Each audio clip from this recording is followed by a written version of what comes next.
ঘুমাইতে দিতেছে না, সকালে 3টার দিকে ডিউটি। এভাবে নাক ডাকাইলে কি ঘুমানি যায়? নতুন নতুন রুমে যে আসে নাক ডাকায়।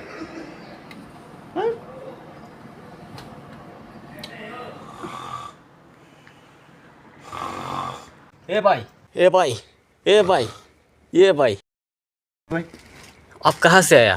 বাংলাদেশ। ভাই আপনি আমারে ঘুমাইতে দিবেন না? নেই মিয়া, ঘুমের মানুষের এরকম কেউ ডাক পেরে উঠে? আপনি পাগল নাকি? এই মিয়া এই, এদিকে আসেন। ভাই আপনি আমারে ঘুমাইতে দিবেন না? কে ভাই, কি হয়েছে? এই যে নাক ডাকানে, আমি ঘুমাইবো না, আপনি যে নাক ডাকানে শুরু করছেন। দেখেন রুমে আর কেউ নাক ডাকায়? ভাই আমি নাক ডাকি? তো আপনি নাক ডাকেন না। আমি তো ভাই বিশ্বাস করি না যে আমি নাক ডাকি। আপনি এতক্ষণ নাক আপনার ডাকছেন, কোনো প্রমাণ আছে ভাই? এটা কোনো কথা বললেন? আপনার জন্য ঘুমাইতে পারছি না। আমি তো ভাই শুয়ে আছে, আমি তো জানি না যে আমি নাক ডাকছি।